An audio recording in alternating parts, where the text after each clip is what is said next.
Magandang oras mga ka-TH, mga kababayan. Ang ating episode ngayon ay tungkol sa Marcos Gold at ang sagot sa katanungan kung bakit ikinalat ni FM Apulagay ang kanyang kayamanan sa 170 banks all over the world. Ikinalat sa buong mundo. Bakit ba? Ano ang rason? At bakit din nagkalat sa buong mundo ang rebulto o estatwa ni Dr. Jose Rizal? Ang dalawang ito ay pareho lang ang kasagutan. Narito ang video, courtesy sa atin, kapatid Abinits. Takot ng Amerika na kapag natuloy ang plano na ito ni Marcos, maaaring magsipag-alisa ng iba't ibang bansa sa petrodollar system at gayahin si dating Pangulong Ferdinand Marcos para mapaunlad nila ang sarili nilang bansa labas sa economic manipulation na ginawa ng Federal Reserve Petrodollar, fiat currency at credit-based system. Ang nasa isip nila kapag hindi nila mapigil si dating Pangulong Ferdinand Marcos at matuloy ang kanyang planong ito, i-take over ng Pilipinas ang world dominion at Pilipinas ang kikilalaning superpower dahil alam nila na ang katotohanan na whoever controls the gold Controls the world. controls the world. Ayan, yan itong totoong kasabihan na whoever controls volume of golds ay siyang mag-control sa sanlibutan. Hindi lang ginto kundi pinakamaraming ginto sa lahat ng bansa. Kung sino man ang pinakamalaking gold reserve na totoo ay siyang mangunguna at siyang mag-control sa buong mundo. Kagaya na lamang ng Amerika, bakit na-control nila ngayon ang buong mundo? Dahil sa gold reserve nila ay meron silang 8,000 metric tons, which is malayong malayo ang China at Russia. Dahil ang China at Russia ay meron lamang 2,000 at 3,000 metric tons. At kung pagsamahin ay meron lang silang 5,000 metric tons. Kaya ang Amerika pa rin ang nag-control ng sanlibutan. Okay, balik tayo kay kapatid Abinits. Kaya ang Amerika, bukod sa pag-impluensya sa mga kalaban ni Marcos sa politika at mga rebelde at komunistang gustong i-take over ang gobyerno ng Pilipinas, sa tulong ng CIA, pinilit nila si dating Pangulong Ferdinand Marcos na iwanan ang Malacanang noong taong 1986 kahit ayaw niya umalis. Kinumbinsin nila si dating Pangulong Ferdinand Marcos na umalis na dahil daw yung US Marines nakiisa na raw sa grupo ng mga rebelding sumama kay Enrile, Punasan at Ramos para lusubin ang Malacanang. Pero ang katotohanan, hindi naman pala totoo. At mayroon pang isang katotohanan diyan. Alam nyo ba na dapat si Presidenteng Ramos ang magiging presidente sa revolusyon na yan? Kasi siya nga ang nagrebelde kay Marcos Kasi meron siyang plano na siya yung mag-presidente. At hindi lang yan, si Ramos ay American boy. At kung hindi lang sumingit yung mga dilawan, dahil meron ding ibang agenda ang mga dilawan, ang nakilala kasi ng mga tao sa EDSA Revolution na dapat maging presidente ay ang asawa ni Ninoy Aquino. Kasi yung si Benigno Aquino dapat ang kakandidato, kaya umuwi ng Pilipinas pero na-assassinate ng kung sino.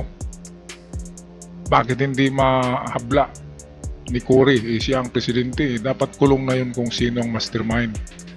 Yung mastermind ay yung kanyang amo rin Yung nagplano niyang EDSA Revolution. Merong grandmaster dyan Hindi na natin banggitin. Kaya si Ramos ay natakpan ni Cory. Dapat si Ramos ang at si Enrile ang vice president. At kung wala si Enrile at Hunasan, hindi rin magkaroon ng revolusyon. Kasi si Enrile siya yung Minister of Defense yata ng panahon na yun. At ma-influensya din si Enrile.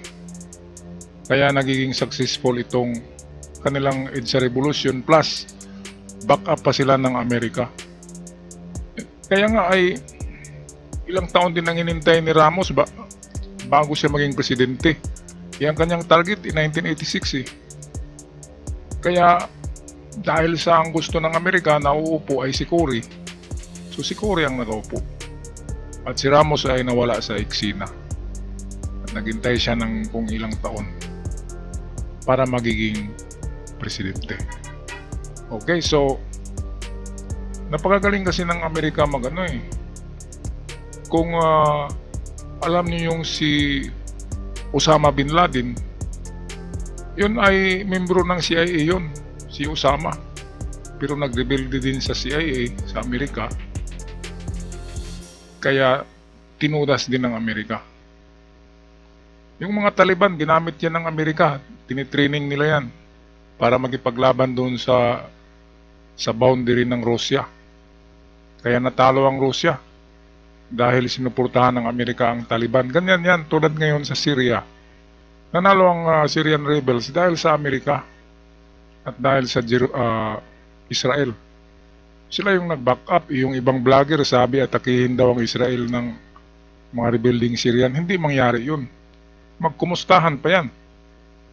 Kasi democratic yung si Giuliani, Abraham Giuliani, yung leader ng rebuilding Syrians. Back up yun ng Amerika, kaya nga binomba nila yung lahat ng mga barko, ng eroplano, binomba ng Amerika. Para pagpasok nila Mohammed al-Giuliani, ay malinis na, kaya 2 araw lang eh. 2 araw lang. Pero ang talagang nagtrabaho noon, Israel at Amerika. Yung ibang vlogger, ang hina naman ng pinipredict nila na girahin daw ni Giuliani ang Jerusalem. Hindi mangyari yan.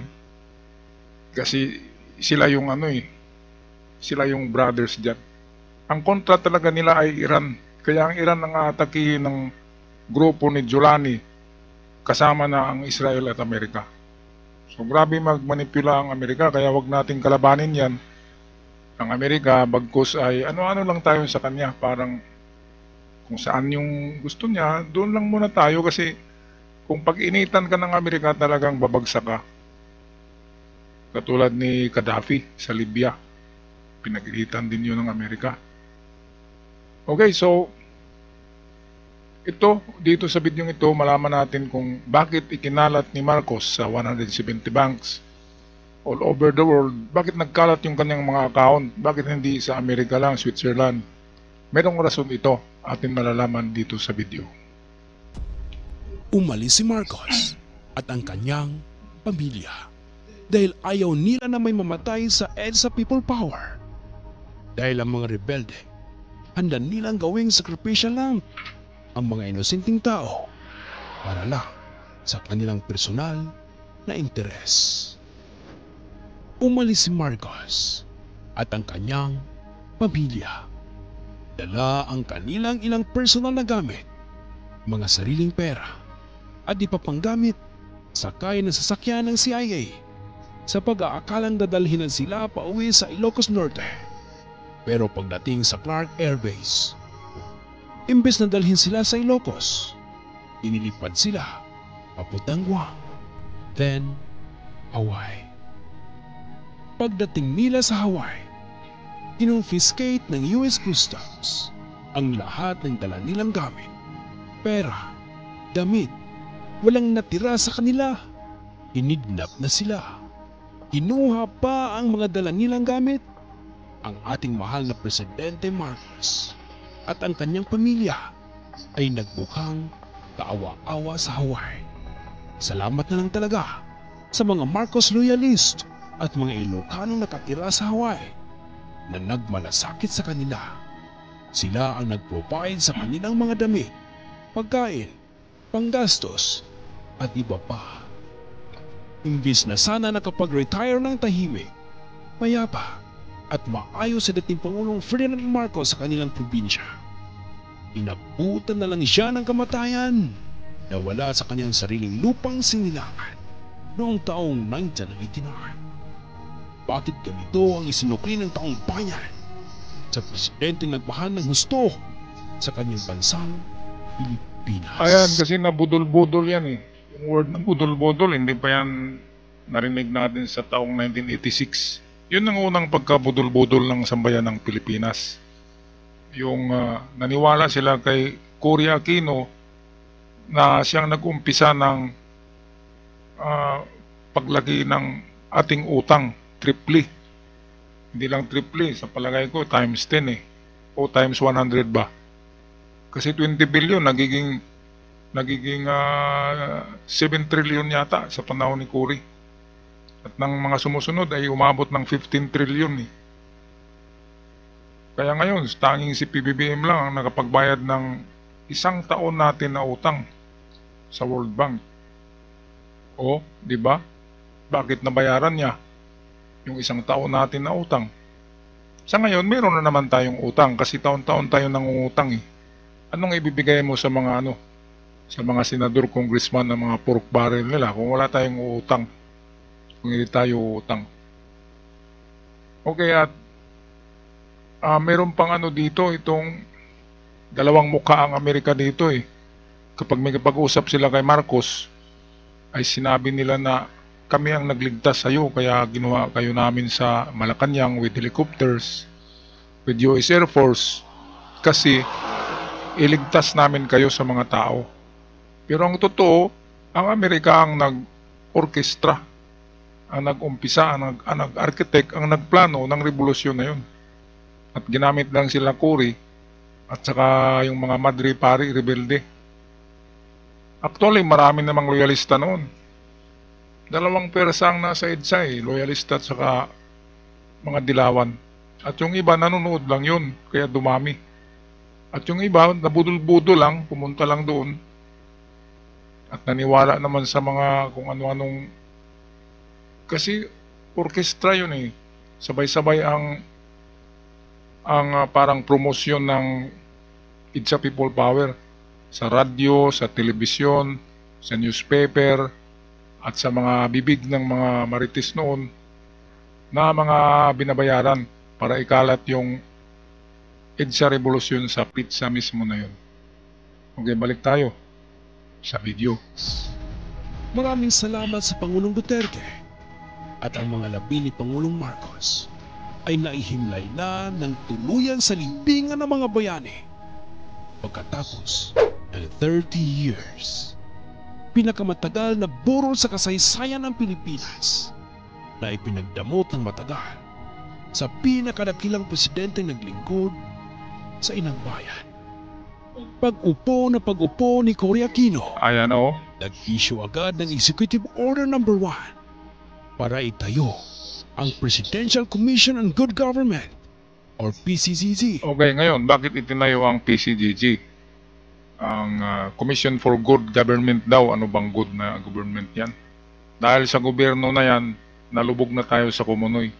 Ngayon, kung hindi totoo ang Marcos Gold, bakit nagtayo si Cory ng PCGG, ang ahensya na humahabol sa Marcos Gold sa iba't ibang bangko sa buong mundo? At bakit nag-declare siya ng presidential decree na i-frozen? Sumulat siya sa mga bangko na i-frozen ang lahat ng itong mga account ni Marcos. Kahit na trust account ay i-frozen. Ibig sabihin, totoo talaga ang mga accounts. Kasi anong i-frozen kung wala? Diba? At bakit naghabol pa sila? Nakuha nga nila yung dalawang account sa Switzerland na pangalan ni Imelda at saka ni Marcos. Yun lang ang nakuha nila, pero yung ibang mga account na iba-ibang pangalan ay hindi nila nakuha. Kasi ang hinabla nila ay si ano lang FM at saka FM Family at Imelda. Kaya yung mga pangalan na mga spiritual boy, mga white boy, mga Mongolian king, ay hindi yun makukuha kasi hindi pangalan ni Marcos. Ngayon, ang tanong, pinakamalaking tanong dito sa video, bakit ikinalat ni FM ang kanyang mga ginto sa iba't ibang mundo, iba't ibang bansa? Bakit nakarating doon? Pwede namang sa Switzerland lamang. Okay, atin na sagutin yan. Pagpatuloy muna natin ang video. Para magsilbing kamay ng kanyang gobyerno, para makuha nila ang lahat ng mga kayamanan ni Marcos. Then, naglabas siya ng Executive Order No. 2 Ito na. na nag-uutos sa lahat ng mga bangko sa buong Pilipinas at sa buong mundo na i-freeze lahat ng mga bank accounts at trust accounts ni dating Pangulong Ferdinand Marcos sa maling akala na ito ay mga kayamanan ng Pilipinas na pinagnanakaw daw ni Marcos lahat. Ang totoo ay mga private assets ito ni dating Pangulong Ferdinand Marcos na nakakalat sa iba't ibang bansa mahigit isang dekada bago pa siya naging presidente. Kaya ito nakakalat sa iba't ibang bangko sa iba't ibang bansa dahil ipinahiram ito ni Marcos para ang mga bansa ay makarecover sa mga devastations. Ito na yung sagot. Dahil sa right after the World War II, post-war period time, yung pagkatapos mismo ng giyera, ay lahat ng bansa ay apektado eh. Kasi buong Asia, giyera. Buong Europa, giyera. At katulad ng nangyari sa Ukraine at yan sa Gaza, pulbos lahat ng mga building. Kahit dito sa Manila, pulbos lahat dahil sa giyera. Ngayon, dahil sa gold trader si Marcos, ay hindi pa siya presidente noon pero nagpapautang na siya ng mga ginto sa iba't ibang presidente sa iba't ibang bansa para maipatayo nila muli ang kanilang mga bansa, para maitulong ito. Pero hindi ito ibinigay ni Marcos. Ito'y pinahiram with interest. Gold trader eh. Kaya napakaraming bansa ang nagbabayad kay Marcos ng interest.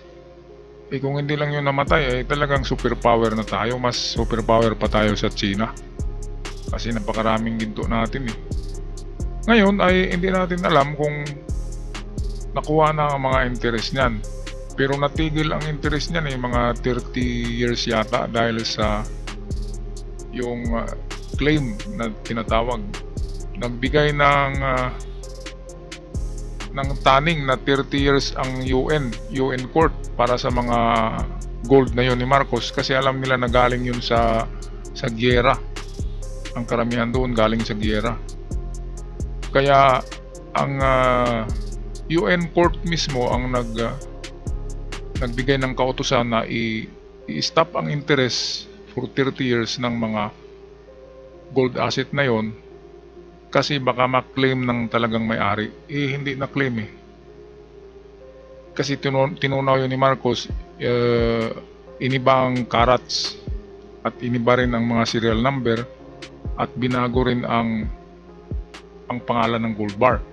Meron ng tatak na Central Bank of the Philippines. At yung Central Bank na nakatayo diyan sa Manila ay yan ang building na pinagawa ni Marcos sa kanyang architect. At talagang dinisenyo yan para sa gold smelting ng napakaraming ginto. At kung totoong magnanakaw si Marcos, dapat yung 4,000 tons na dineclare dyan na nandyan sa yung totoong dineclare ay 4,000 pero ang sabi ay 400 metric tons, 400,000 pero sabi ay 4,000 lang daw. Okay lang kasi 4,000 malaki na rin. Pero kung talagang magnanakaw si Marcos noong pagsiklab pa lang ng revolusyon, dapat hinakot na yun ng armored car, di ba? At dinala doon sa Paway sa kanilang mansion. Hindi ginalaw ni Marcos, nakalak lang yun eh. At nang umupo si Cory, ayun binubuksan-buksan na yun at niyakap-yakap niya yung mga gold bars. At lumiit biglang lumiit. Ang 4,000 nagiging 200 lang yata sa panahon ni Cory. Bumaba ng bumaba. Kahit sinong nakaupong presidente, kumuha Pero hindi nila sinabi na dahil kay Marcos na set up ang mga gold bars na yun. At pati yung mga vault diyan sa basement ng Central Bank ay kay Marcos yan Si Marcos na tanging presidenteng